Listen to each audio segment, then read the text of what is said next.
So what did you work on with Gigi today? Here, sit. Good girl. We worked on engagement with handler. We also worked on somebody just like handling her and things of that sort for nails, shots, things of that, just being comfortable with that. We also worked on just disengagement in the environment when triggers do walk by. And what kind of triggers did you work around? We worked around dogs and people. Okay.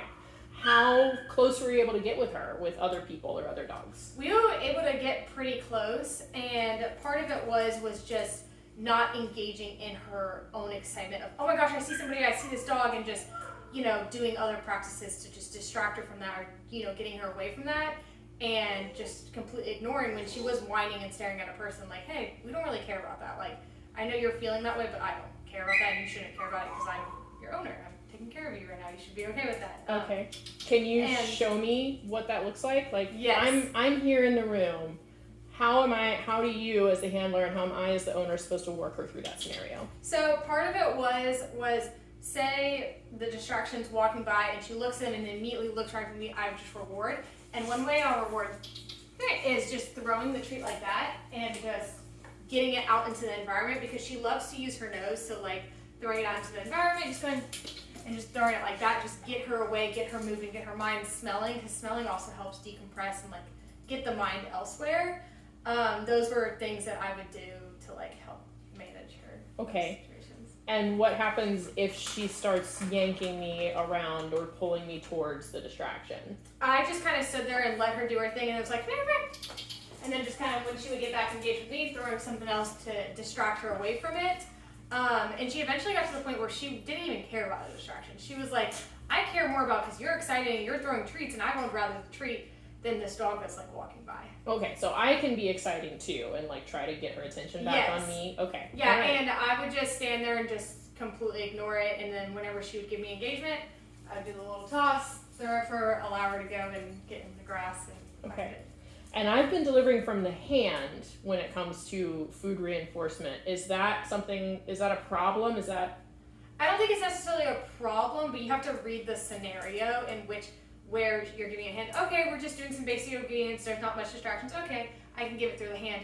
But say, okay, I see a dog coming by and she starts focusing and and then she focuses back on me. I'm gonna throw it to get her to go on and just move her body and smell into the environment. Okay. Rather than trying to focus on that one thing. So we're encouraging her to move away from this highest level distraction. We don't have to be right by it, but I need you to just be okay existing and coexisting with it. And then at the end of our session, like from a distance, we were able to see the other dogs, and like I would just be here and be like, we're just gonna stand here and hang out. And then when you would give me engagement, I would just go like that. But keep it in the vicinity. I'm not running 100 feet away, but I'm not like running 100 feet towards. I'm just going short, little, like 2-3 feet in front of me, 2-3 feet behind me, nothing crazy. Awesome. Okay. How am I supposed to try and recreate handling situations at home?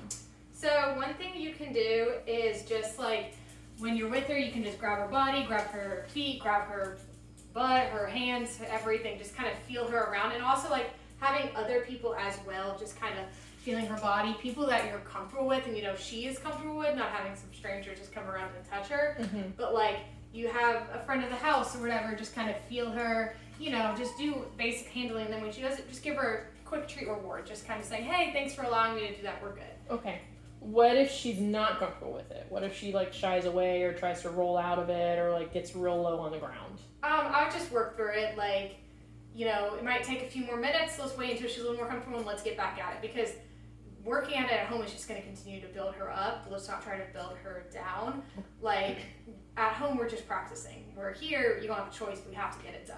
We're at home, we can just practice and take that few extra minutes and go slower just to get her more comfortable. So I should step back and kind of take a break if I notice that she's starting to kind of get tight and low to the ground. And I think there's a level of like over threshold and not over threshold. Like you can push her a little over threshold and then immediately reward, or you can be like, hey, I'm pushing it too far, I need to take a step back. Okay. What did you see from her that told you she needed a break? What body language should I look for to know when I need to stop? Yeah, so a lot when we were outside, when she was just like pantsing a lot and just had zero engagement with me, you could tell she was mentally dead. She was like, hey, I've done a lot, I'm thinking a lot, I'm doing all this, like I'm kind of peace out, you know what I mean? And then here, she would just kind of like, her body would get super stiff, and the minute it would get super stiff, I'd do it for like 2 more seconds and then give her a treat and call it a day. And be like, okay, good, we just got a little further in our progression with the handling. So any kind of freezing I need to keep an eye on. Just keep an eye on. Okay. I think there's a level of being able to push her past threshold. Like, okay, I'm gonna push it a little bit, but we're gonna slowly work our way up to that. Okay. All right. Great.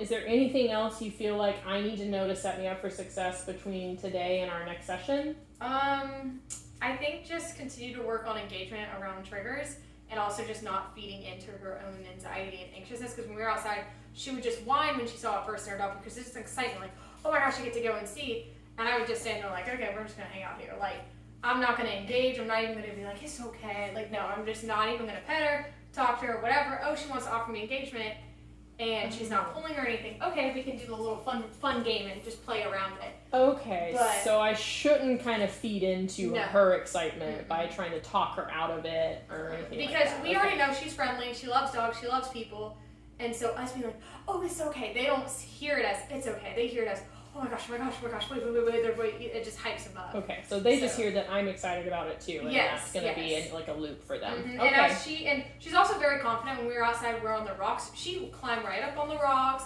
hop right on everything, like very food motivated. So you can definitely use that to your advantage. So I can use the environment to try and move her Exactly, through the and move her process body and give her and other stuff. options to do instead of just standing still and getting a little frustrated. Yeah, Awesome. definitely. Awesome.